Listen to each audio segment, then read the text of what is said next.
is the biggest thing that fasting can do in the body? Make you live longer? That's always good. There's that. So fasting can simultaneously wreck your hormones, increase your cortisol, cause your hair to fall out, and resolve type 2 diabetes, improve your performance, make you younger, and reduce the speed of aging. It just depends on whether you're using it in the right way for you. And how do you know if you're using it in the right way for you? Well, you've got to set goals. And I wrote the first major book on intermittent fasting that kind of brought it into our consciousness. It was called The Bulletproof Diet, and it sold about 1 million copies. People lost a ton of weight and had all these other health changes, and it really shifted the way we talk about a lot of things, like butter. And I wrote Fast This Way 3 or 4 books later because I noticed a lot of people, men and women, were making this mistake. If something is good, more of it must be better. Like, that's not even true of water. If you drink too much water without salt, you can die. And people die in marathons all the time from something called hyponatremia, which is a lack of salt because you drank too much water that washed the salt out of your tissues and then they didn't work. So fasting, it's, well, who are you? How are you doing today? And if you were hungover and you had a cold, would you go to the gym and lift heavy and work out? You'd be like, that would be dumb. Well, so if you're blown out, fasting is a stressor like exercise. So how do you know if you're overdoing fasting? Well, here's the signs in order. And depending on you, if you're a man or a woman, they usually come at different times. Men can overfast for longer without noticing it. But the first sign for men and women, for women, overfasting, it usually hits about 4 weeks, maybe as long as 6 weeks in. And for men, it's usually 6 to 8 weeks or even a little bit longer. The first sign is if you're tracking your sleep with a ring or a band, you're going to notice reductions in your sleep score. You'll have frequent waking at night, and your heart rate variability or morning readiness score will go down. That's your first sign. But you've already learned that fasting makes you feel good. Like, fasting is so good. So the problem is likely you're not doing enough fasting. So maybe you'll just skip 2 meals that day. I mean, this happens all the time, right? That's why I wrote a second book on this. So once that happens, now you're in trouble, because the next thing is, if you're a woman, your monthly cycle is irregular all of a sudden. And if you're a guy, you wake up without a kickstand the way you're used to waking up.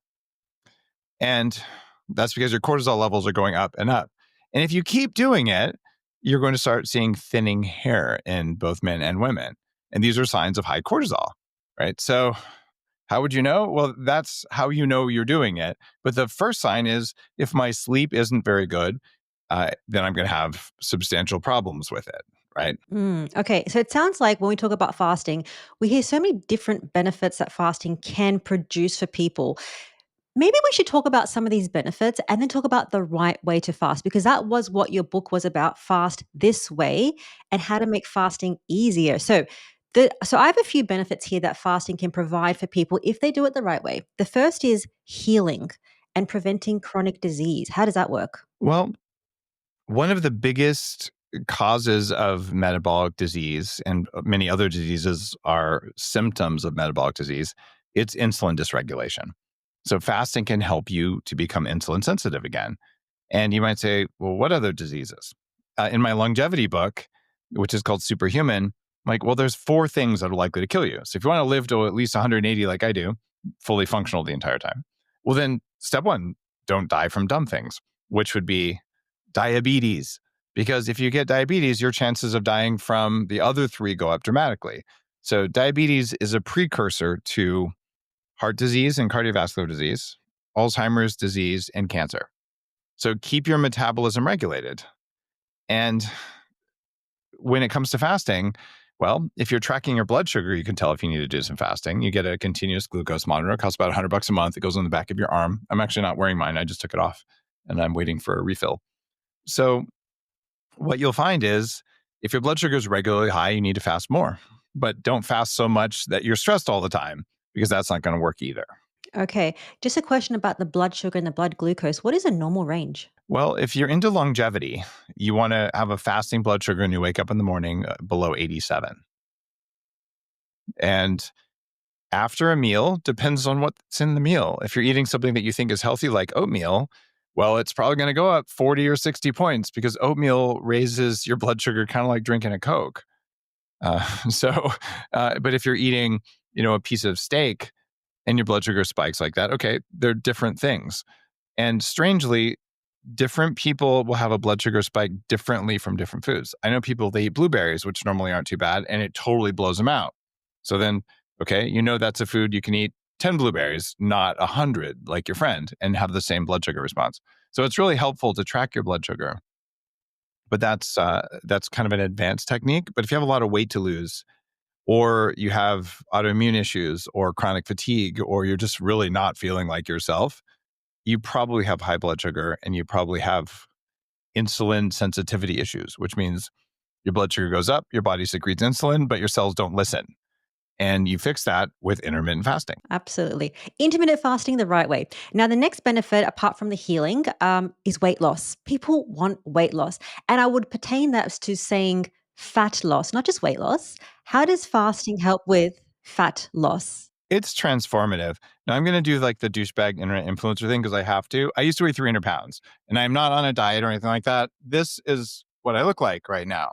And I am 52 years old. According to the calendar, I don't even listen to the calendar. I identify as being 35 because my lab tests support that. But how is it possible that as a 300-pound computer hacker, I can look like I play water polo and I exercise 20 minutes a week? Because you can get your metabolism working again. And like, I don't do that to say everybody look at me, but I'm the worst possible case. Like if you saw Jurassic Park 1, I was the fat computer hacker from Jurassic Park 1 at a time in my life. So if I can do this, it will be easier for you. And intermittent fasting does that. And the way you do it for weight loss is you skip breakfast. And if you were to be perfect, you would have your largest meal of the day at 2 p.m. and you'd stop eating when the sun goes down. And well, the problem is for most people that doesn't work because we have lives. So it works pretty well. Eat as early as you can for dinner and have lunch. And strangely, the studies show this is a study of women, which is a harder population to study and less. It's more difficult to lose weight if you're a woman. But even there, a 12-hour fast 3 times a week starts to show benefits in metabolism and insulin sensitivity. A 12-hour fast, that's so long. Dude, you were asleep for 8 hours. Like if you stopped eating at 8 p.m., went to bed at 10, woke up 8 hours later and waited 2 hours to eat, you did a 12-hour fast. Anybody can do that. But what you really want to do is a 16 or 18-hour fast. And for men, we can pretty much do it whenever. But for women, it turns out that longer fasts are better during the follicular phase, day 1 through 14. And then when you're ovulating, you want to make sure that you're doing slightly shorter fasts, like 14-hour fasts, or maybe even just having breakfast if that's what you want. Like there's no moral judgment.